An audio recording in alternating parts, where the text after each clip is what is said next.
Bonjour, bonjour à tous, bienvenue pour cette nouvelle édition du Club IMO, le club de l'immobilier, avec notre invité aujourd'hui, c'est André Hichet. Bonjour. Bonjour, monsieur Marin. Vous êtes le président du directoire de la SNI, la Société Nationale Immobilière, qui dépend de la Caisse des dépôts, premier bailleur de France. Alors, dans le cadre des mesures d'urgence de relance de la construction de logements, vous lancez 2 appels à projets qui portent sur des milliers de logements. Combien et de quoi s'agit-il ? Eh bien, effectivement, la priorité aujourd'hui est de produire et de construire.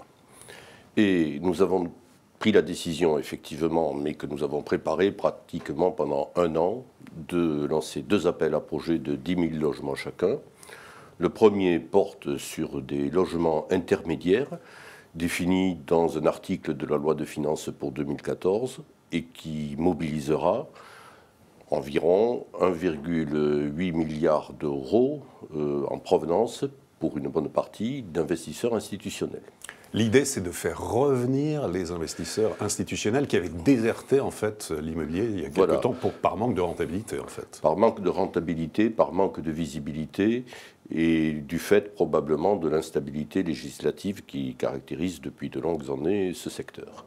Et donc, nous avons assisté effectivement depuis le début des années 2000 à la montée en puissance des investisseurs personnes privées, mais cette solution, outre qu'elle repose sur la défiscalisation onéreuse, ne présente pas que des avantages, dans la mesure en particulier où elle favorise la dissémination des programmes dans des zones qui ne sont pas toujours les zones tendues, dans lesquels le logement intermédiaire est indispensable. Et donc notre choix a été de dire, essayons de construire avec les pouvoirs publics ce qui a été obtenu, un dispositif fiscalement attractif, une TVA réduite à 10%, une exonération de TFPB pendant 20 ans, de telle manière que nous puissions organiser le retour d'investisseurs institutionnels, des assureurs vie, des fonds d'investissement, dans un produit qui doit être considéré comme un produit d'investissement raisonnablement rentable et sûr. D'accord, donc ça c'est la partie 10 000 logements intermédiaires, et puis donc s'ajoutent 10 000 logements sociaux pour plusieurs raisons.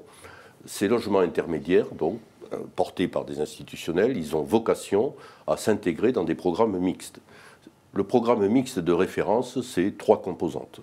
Cette composante logement intermédiaire, locatif, d'autre part une composante logement social et une 3e composante qui est l'accession privée à la propriété. De telle sorte qu'au total, quand nous disons que nous lançons 2 appels à projets de 10 000 logements chacun, un sur le social, l'autre sur l'intermédiaire, en réalité, c'est 10 plus 10 égale 30, puisque s'ajoute à ça la composante d'accession privée à la propriété qui doit figurer dans ces programmes. Donc, appel à projet lancé jusqu'à quelle date en fait ? Alors, l'appel à projet est aujourd'hui démarré et nous attendons des propositions à la fois des promoteurs portant sur des programmes en VFA, mais également de collectivités territoriales ou d'établissements publics fonciers qui pourraient nous apporter du foncier constructible sur lequel nous réaliserions nous-mêmes et probablement en copromotion de nouveaux programmes.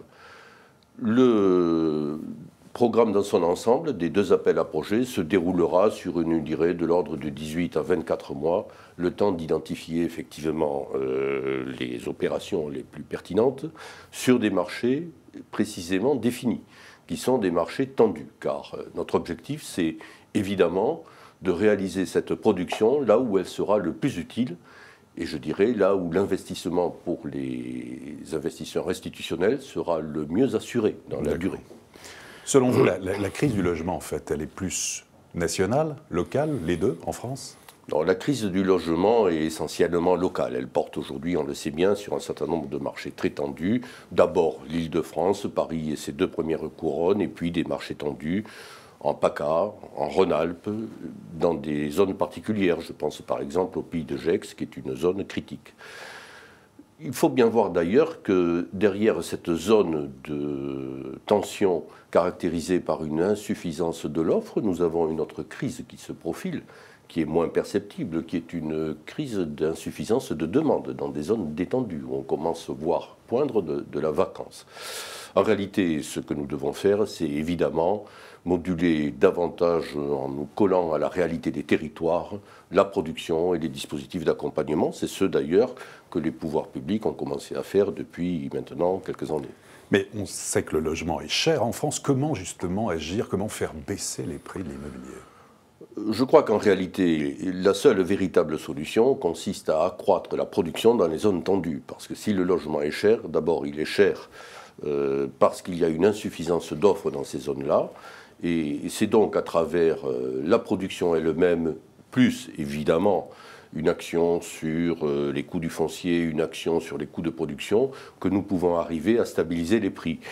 Je m'inscris un peu en faux contre l'idée qu'il faudrait provoquer une baisse généralisée des prix, parce que j'attire l'attention des uns et des autres sur le fait qu'une baisse générale des prix signifierait, en particulier pour le stock de logements existants, l'entrée dans un mouvement de déflation.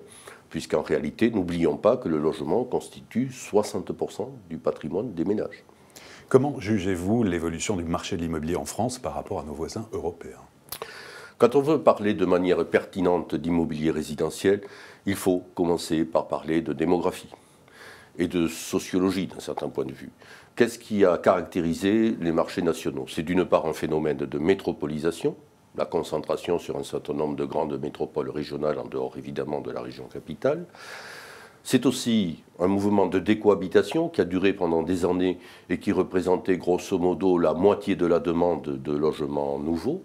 C'est aujourd'hui un processus de vieillissement qui fait qu'à l'horizon 2030, 90% des nouveaux ménages auront plus de 60 ans et donc seront des ménages de deux, voire d'une personne, ce qui tend à réduire la taille moyenne des logements dans les espaces métropolitains. Et enfin, dernière caractéristique, c'est évidemment la démographie. Le fait que la démographie de notre pays soit la plus dynamique en Europe entraîne des conséquences majeures.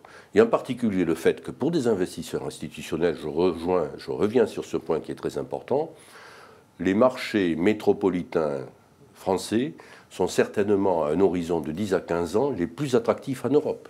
Autrement dit, c'est bien là qu'il faut investir, c'est bien là qu'il faut construire, tout simplement parce que la poussée démographique garantit l'avenir de ces marchés. Mais avec justement toutes les incertitudes, à la fois économiques, psychologiques, juridiques et fiscales, est-ce qu'investir dans l'immobilier, ça a encore du sens aujourd'hui ? Il faut investir dans l'immobilier dans une perspective de moyen long terme. On ne réalise pas une opération d'investissement immobilier à 5 ans.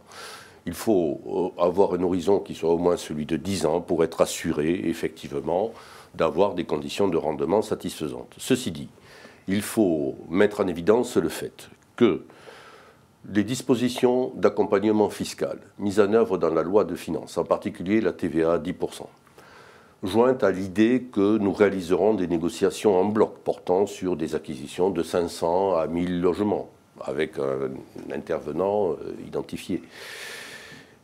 Tout ceci se traduit par le fait que nous démarrons les opérations avec une marge de sécurité considérable vis-à-vis du risque de dépréciation des marchés, même à court terme. Donc nous sommes raisonnablement confiants dans le fait qu'à un horizon de 10-15 ans, l'immobilier résidentiel dans les zones tendues non seulement conservera sa valeur, mais prendra de la valeur, et que par ailleurs, nous avons des marges de sécurité suffisantes pour assurer les investisseurs qui n'auront à assumer aucune perte de capital. André Hichet, merci beaucoup. C'est moi qui vous remercie.